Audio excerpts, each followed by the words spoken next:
My dear brothers and sisters in Jesus Christ, welcome to the 26th Ordinary Sunday of the year. Once again, we are given a passage from the Gospel of St. Luke, chapter 16, verses 19 to 31, where Jesus is placing a parable before us. The parable goes like this. There was a rich man who dressed in purple garments and fine linen and dined sumptuously each day. And lying at his door was a poor man named Lazarus, covered with sores, who would gladly have eaten his fill on the scraps that fell from the rich man's table. Dogs even used to come and lick his sores. So we are here presented, my dear brothers and sisters, two persons. One a rich man, other man a poor. Here Jesus is telling us the reversal of our fortune, which will turn after our death. And death is a reality for every human being. No one can escape it.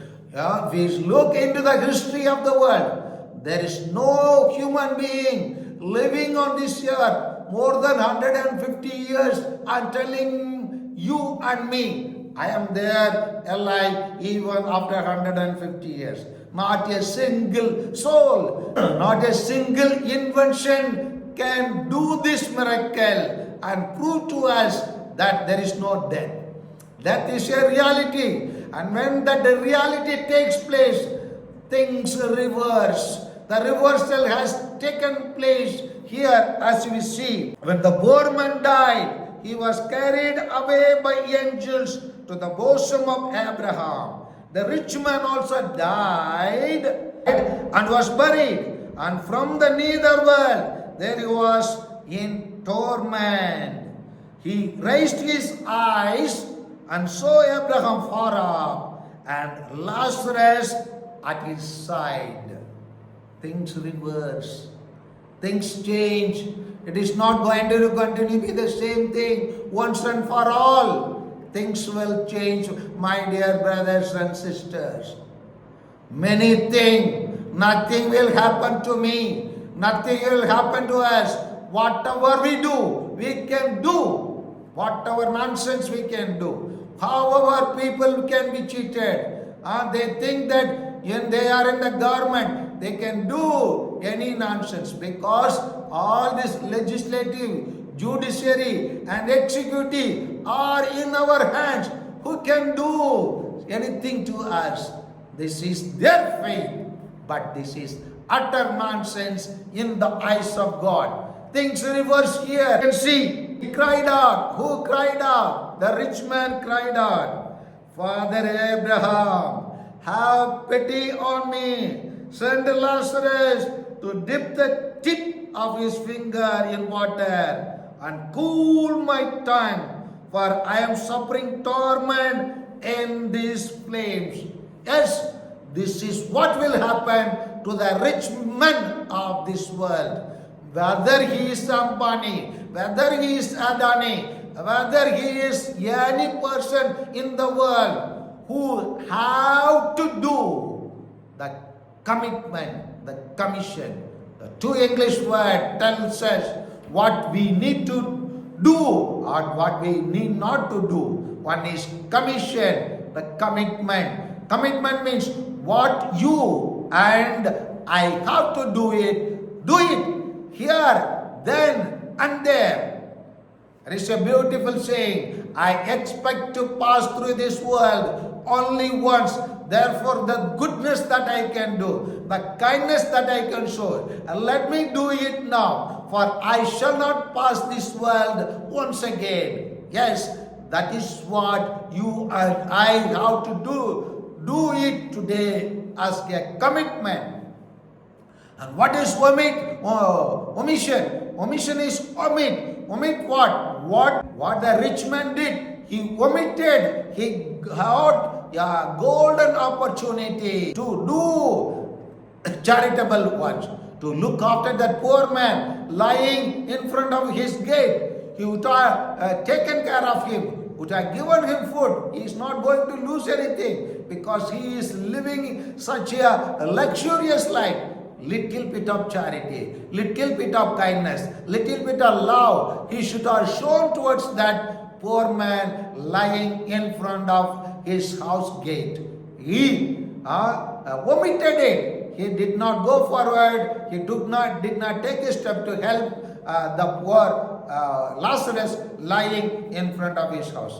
My dear brothers and sisters, we know the rich man, we know the Lazarus. Now the question comes to you and me. Am I doing the commission, the commitment given to me? That which I have to do, am I doing it?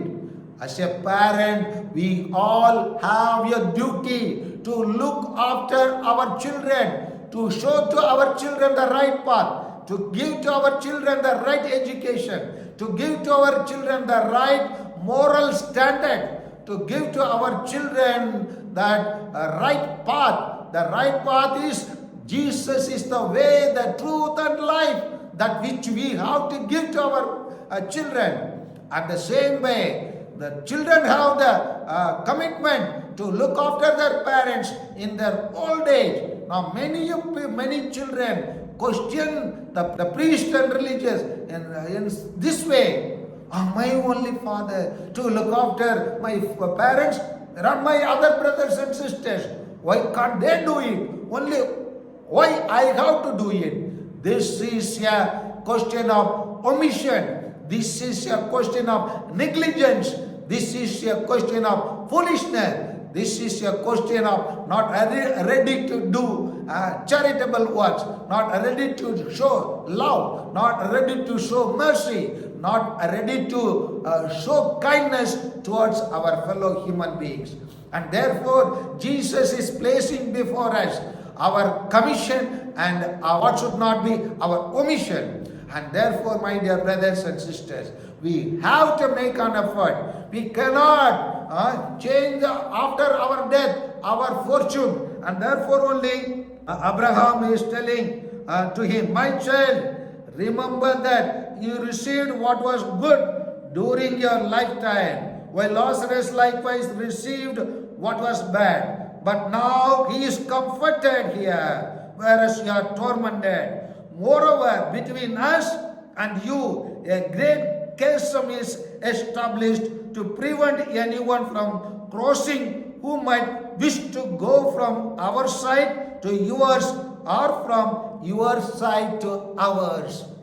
That means there is a final decision, final closement, and there is no opportunity, no sign of getting anything new after death. And therefore, my dear brothers and sisters, today's parable, today's Jesus teaching is a challenge placed before each one of us. Do you want to be a rich person? Do you want to be a poor person? There is nothing wrong being a rich person, but being a rich, what you have to do, you have to do. What you don't have to do, you should omit.